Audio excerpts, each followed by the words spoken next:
हाँ जी, कैसे हो? नमस्कार।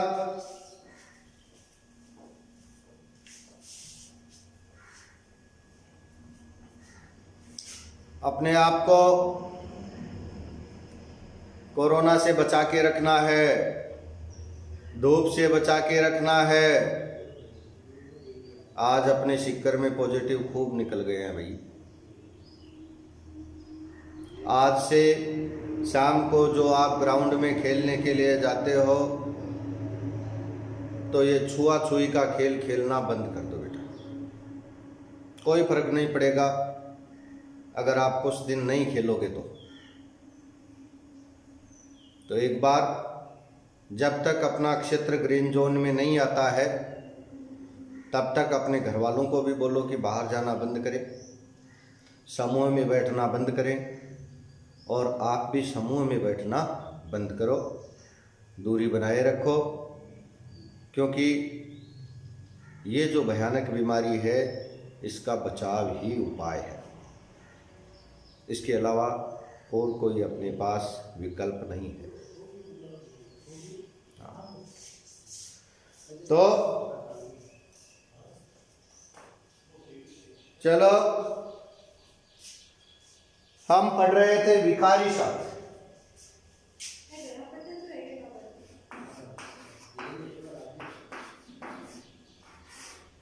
विकारी शब्द शब्द भेद में प्रयोग के आधार पर जो शब्द भेद थे उनमें विकारी शब्द पढ़ रहे हैं हम। विकारी शब्दों में 2 दिन पहले हमने संज्ञा पढ़ा, संज्ञा के भेद पढ़े, विशेषता पढ़ी। कल सर्वनाम पढ़ा, सर्वनाम के सभी भेद और उदाहरण पढ़े। मैं समझता हूँ अच्छी तरह से आपको कंठस्थ हो गए होंगे। फिर भी अगर किसी प्रकार की कोई त्रुटि है तो आप फिर से दोहराएं, इनको बार बार दोहराएं। ये जीवन भर काम आने वाली चीजें हैं। विकारी शब्द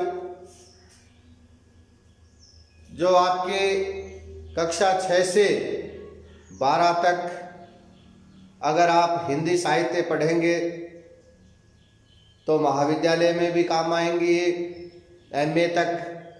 उसके बाद अगर आप प्रतियोगी परीक्षा देंगे, चाहे आप सेना में भर्ती होने के लिए दें, राजस्थान पुलिस में भर्ती होने के लिए दें, अन्य कोई भी परीक्षा दें, भले ही आप चतुर्थ श्रेणी कर्मचारी, सफाई कर्मचारी की भी दें, लेकिन उसमें हिंदी से संबंधित प्रश्न पूछे जाएंगे और हिंदी व्याकरण से संबंधित अगर प्रश्न पूछे जाएंगे तो उनमें विकारी शब्द जरूर पूछे जाएंगे। ये हिंदी व्याकरण की रीढ़ है बेटा। हिंदी व्याकरण का मूलभूत आधार है, धुरी है। इसलिए अब आपके पास बहुत अच्छा चांस है, मौका है आपके यहाँ कि आप इनको अच्छी तरह से अपने जहन में बैठा सकते हैं ताकि भविष्य में आपको बार बार इन पे माथापच्ची नहीं करनी पड़े। 3rd ग्रेड में यही है, 2nd ग्रेड में पूछे जाते हैं, 1st ग्रेड में पूछे जाते हैं। मतलब कोई भी प्रतियोगी परीक्षा आप देंगे तो विकारी शब्द से संबंधित प्रश्न तो अवश्य ही आएगा।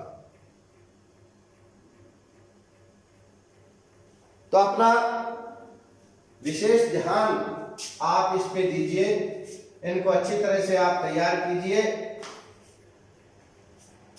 संज्ञा का विस्तृत अध्ययन किया आपने, 3 भेद है। सर्वनाम का विस्तृत अध्ययन किया हमने, सर्वनाम के विभिन्न भेदों का हमने अध्ययन किया। कि छऊ के हमने उदाहरण देखे।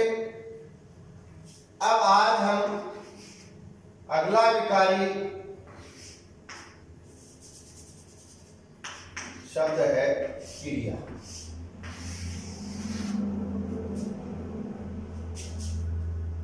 हम आज क्रिया पर अध्ययन करेंगे, क्रिया का विश्लेषण करेंगे। क्रिया क्या है? क्रिया क्रिया क्या है? क्रिया होती है काम। सामान्य कि क्या क्रिया कर रहा है? क्रिया मतलब काम कर रहा है क्या?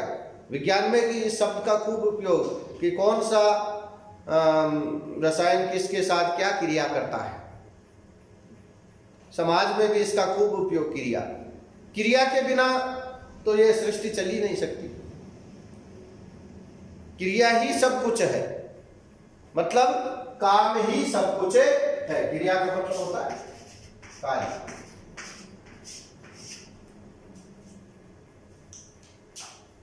तो वाक्य में प्रयुक्त वह शब्द जिससे किसी कार्य के करने या होने का बोध होता है, ज्ञान होता है, वह क्रिया शब्द कहलाता है। उसको क्रियापद कहते हैं। गाय घास खा रही है। अब देखो, आपको पता है वाक्य किन किन शब्दों के मेल से बनता है। आपको अंग्रेजी में बता रहे हैं सर कि वाक्य में कर्ता, कर्म, क्रिया, ये तीन मुख्य हैं। फिर सहायक क्रिया, तो आगे अध्ययन करेंगे हम। यहां हम चार की चर्चा करते हैं। कर्ता, क्रिया को करने वाला। क्रिया का सीधा संबंध कर्ता से होता है, क्योंकि बिना कर्ता के क्रिया संपन्न नहीं होती। कर्म, जिस माध्यम से कर्ता क्रिया को पूर्ण करता है वो कर्म, क्योंकि कर्म जरूरी होता है। कर्म से क्रिया संपन्न होती है। कई क्रियाएं ऐसी हैं जिसमें कर्म की आवश्यकता नहीं होती, सीधा ही कर्ता क्रिया कर देता है। वह सो गया, उसने खा लिया, वह चला गया, इसमें कर्म। और क्रिया का विस्तृत रूप जो है वो सहायक क्रिया है। क्रिया को संपन्न होने में जो सहायता देता है वह शब्द सहायक। तो आज हम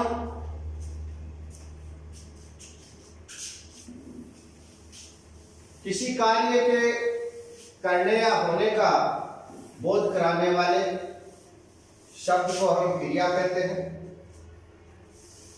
अब ये तो हो गई क्रिया की विशेषता, क्रिया की पहचान कि उससे उसमें कोई न कोई काम पाया जाता है, कार्य पाया जाता है, कार्य होना पाया जाता है। और जिस शब्द में कार्य होना पाया जाता है वो क्रिया है। अब हम अध्ययन की सहूलियत से, अध्ययन में आसानी हो तो क्रिया के भेद, जैसे हमें संज्ञा के भेद किए थे, सर्वनाम के भेद किए थे, उसी प्रकार से क्रिया के भी भेद करते हैं।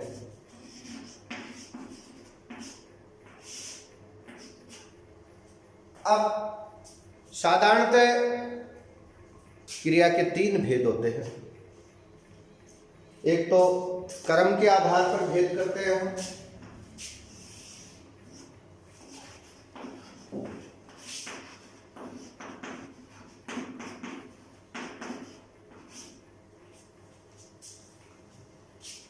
तीन भेद क्रिया के हैं सामान्यतः, क्रम के आधार पर, संरचना अर्थात बनावट के आधार पर, और काल अर्थात समय के आधार पर। तो क्रम के आधार पर, संरचना के आधार पर और काल के आधार। दिख रहे हैं आपको शब्द? अक्षर और बड़े लिखूं?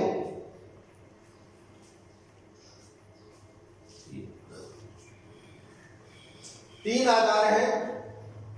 क्रम के आधार पर क्रिया का अध्ययन करते हैं, संरचना बनावट के आधार पर क्रिया का अध्ययन करते हैं, काल समय के आधार पर क्रिया का विश्लेषण होता है कि क्रिया किस समय घटित हो रही है। काल आप जानते हैं, तीन होते हैं भैया, जो चल रहा है, जो बीत गया, जो आगे होगा। भूत, वर्तमान और भविष्य। टेंस पढ़ रहे हैं ना आप? तो किस काल में क्रिया होना पाया जाता है, वो काल के आधार पर भूतकालिक है, वर्तमान कालिक है, या भविष्य काल की।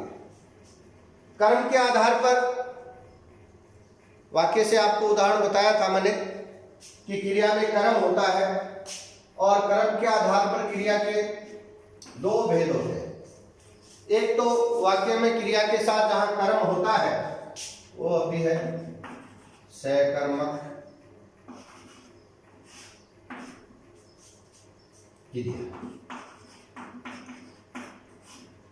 दिख रहा है आपको? सकर्मक क्रिया, जहां क्रिया के साथ कर्म होता है। दूसरी होती है अकर्मक क्रिया। स का मतलब साथ होना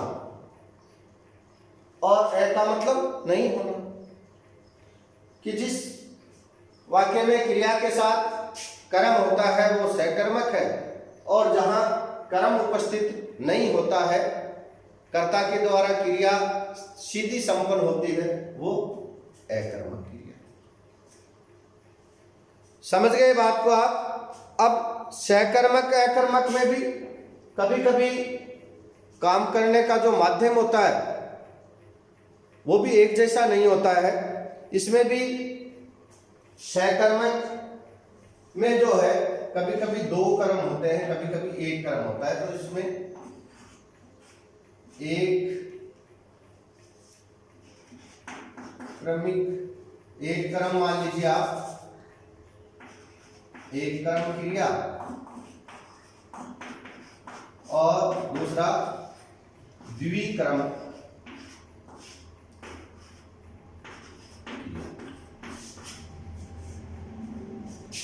मतलब एक वाक्य में क्रिया के साथ एक ही क्रम होता है, जहां क्रिया के साथ क्रिया एक क्रम के द्वारा ही संपन्न होती है। अध्यापक ने छात्र को डंडे से पीटा। अध्यापक ने छात्र को डंडे से पीटा।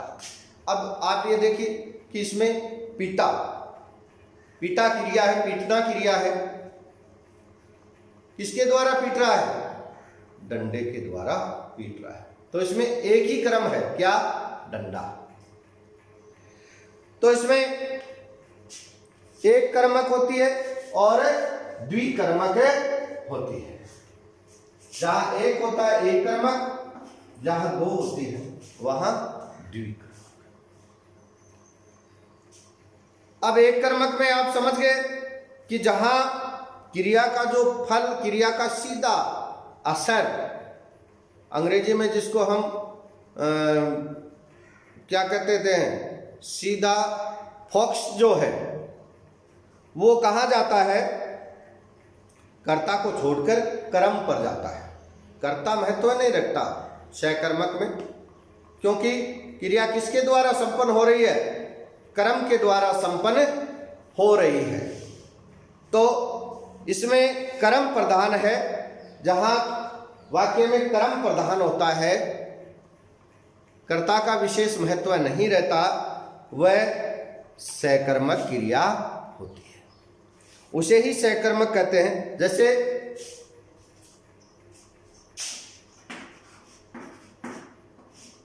सीता,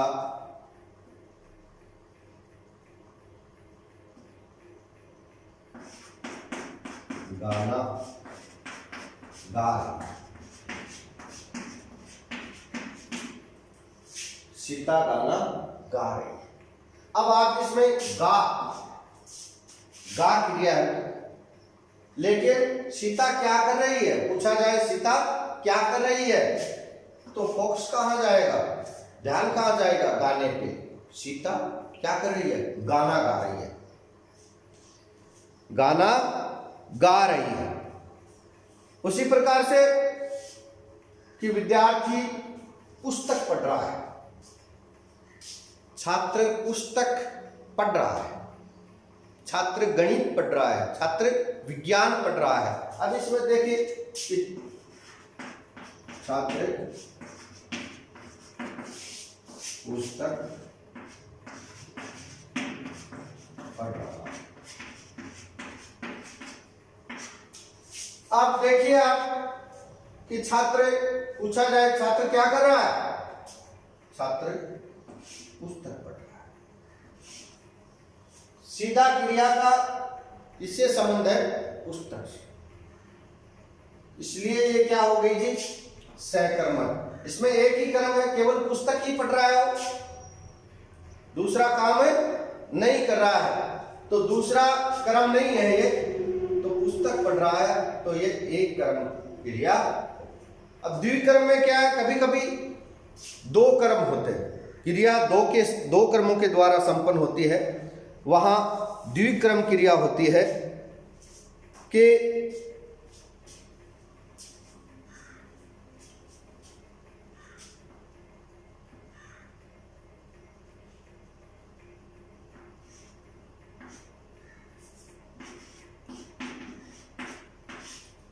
ग्वाला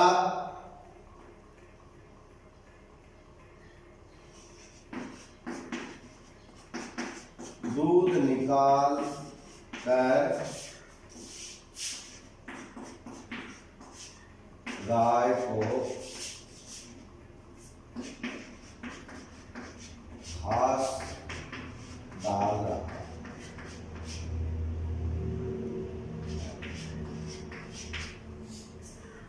अब इसमें देखिए कि ग्वाले ने दूध निकाल लिया है, अब दूध निकालने के लिए घास उसको डालना पड़ता है, दूध निकाला घास डाला। उसी प्रकार से आप देखिए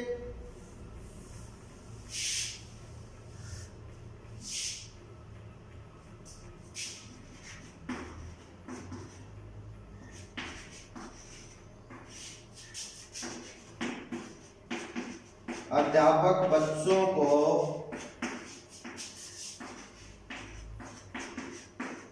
कंप्यूटर सिखा रहा है। अब देखिए इसमें मुख्य क्रिया क्या है, सीख। अध्यापक बच्चों को क्या कर रहा है, सिखा रहा है। क्या सिखा रहा है, कंप्यूटर। किनको सिखा रहा है, बच्चों।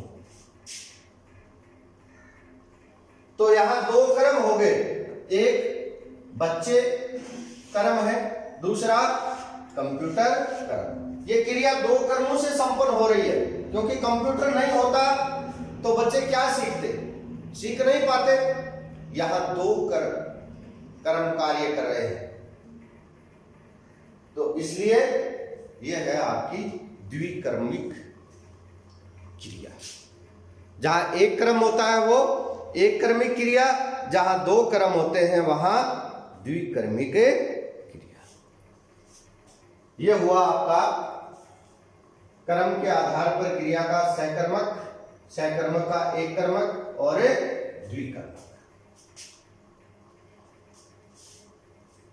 दूसरा क्रम के आधार पर क्रिया का भेद है अकर्मक, कि जहां कार्य कर्ता के द्वारा ही संपन्न होता है, जहां कर्म नहीं होता है, कर्म रहित होता है, कर्म सहित नहीं। कर्म सहित जहां होता है वो तो सकर्मक हो गई, और जहां कर्म रहित होता है वहां अकर्मक क्रिया। तो शब्द से ही पता है हमें अकर्मक है, मतलब यहां कर्म नहीं है, कि क्रिया जहां कर्म नहीं होता, जिस वाक्य में क्रिया का प्रभाव या फल कर्म पर नहीं पड़ता, सीधा कर्ता पर पड़ता है, वो अकर्मक क्रिया कहलाती है। जैसे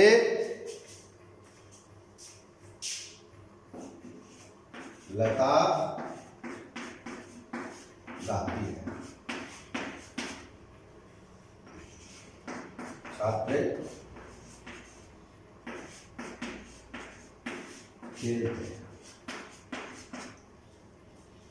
अब इसमें देखो बेटा, लता गाती है, सीधी गा रही है, क्या गाती है? कविता गाती है, गाना गाती है, कव्वाली गाती है, इससे कोई लेना देना नहीं है, ये स्पष्ट नहीं है, केवल यही है कि लता गाती है। गा धातु है, गा क्रिया है जो सीधा लता के द्वारा। अब वाक्य आपका दिया हुआ लता गाती है, अकर्मक क्रिया, इसको सकर्मक बनाइए आप, तो इसको सकर्मक बनाने के लिए आप क्या कर देंगे? गाना। अब यहां गाना शब्द लगते ही ये अपने आप ही सकर्मक है। उसी प्रकार से छात्र खेलते हैं। अब छात्र क्या खेल खेल रहे हैं ये हमें पता नहीं है, छात्र खेल रहे हैं। पूछ लिया छात्र क्या कर रहे हैं? खेल रहे हैं। क्या खेल रहे हैं ये पता नहीं, लेकिन यहां फुटबॉल लिख दिया, छात्र फुटबॉल खेलते हैं। अब छात्र फुटबॉल खेलते हैं, इसका मतलब फुटबॉल क्या हो गया? गर्म हो गया। तो ये कर्म वाक्य बन जाता है और ये अकर्मक क्रिया। समझ लिया कि जहां क्रिया का असर कर्म पर पड़ता है वो सकर्मक, जहां क्रिया का असर कर्म पे नहीं पड़ के सीधा कर्ता पर पड़ता है वो अकर्मक।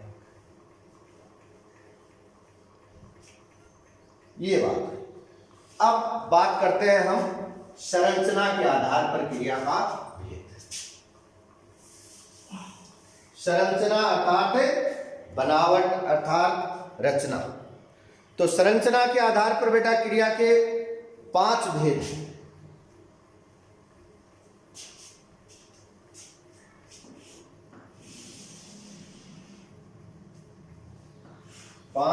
पहला है संयुक्त क्रिया।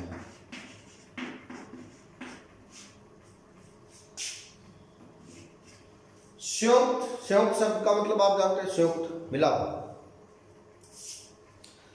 संयुक्त क्रिया है। अब संयुक्त क्रिया क्या है?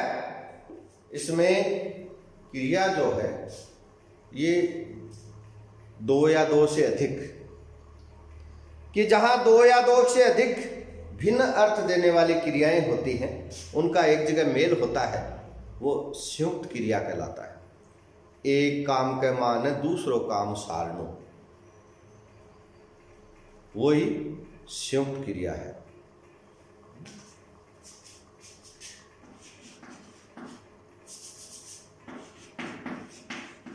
रोहन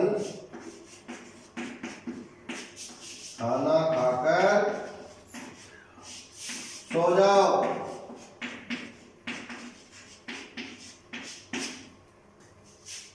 अब इसमें देखो, रोहन को क्या आदेश दिया कि आप पहले खाना खा लो और खाना खा के आपको सो जाना है। 2 क्रियाएं एक वाक्य में और इसी प्रकार से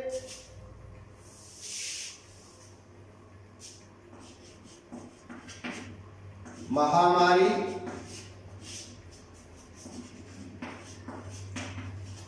फैल रही है, बाहर मत जाओ।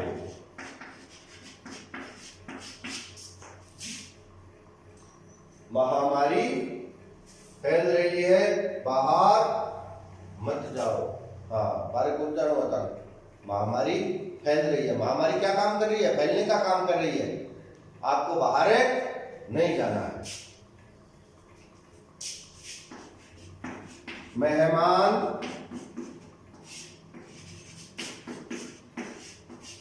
आए हैं, स्वागत करो। अतिथि आया ही आपको स्वागत करो। तो ये क्या हो गया आपका? संयुक्त क्रिया। एक साथ दो कार्य संपन्न हो रहे हैं, और जहां पर एक साथ दो कार्य संपन्न होते हैं वो संयुक्त क्रिया कहलाती है। ऐसी क्रिया को संयुक्त क्रिया कहते हैं। दूसरी जो आपकी बनावट के आधार पर, रचना के आधार पर है, वो है नाम धातु क्रिया।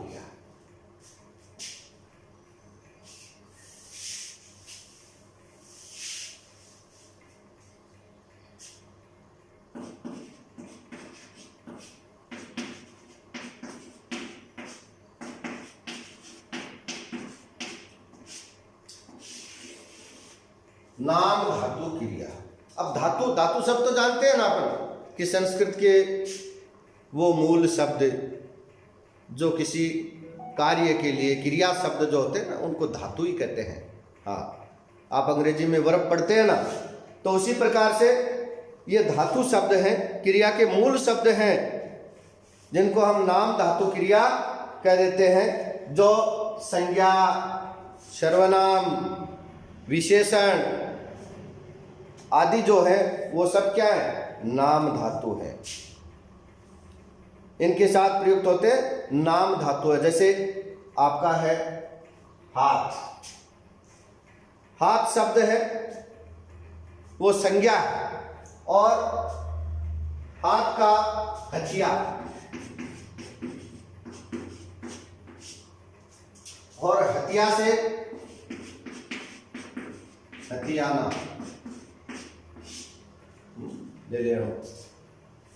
यह नाम धातु हो गया कि हाथ संज्ञा है, हथिया नाम धातु है, और हथियाना इसकी क्रिया हो गई। उसी प्रकार से जैसे सर्वनाम है, जैसे अपना, अपना सर्वनाम है, अपना का नाम धातु भी अपना ही है, क्रिया हो गई अपनाना।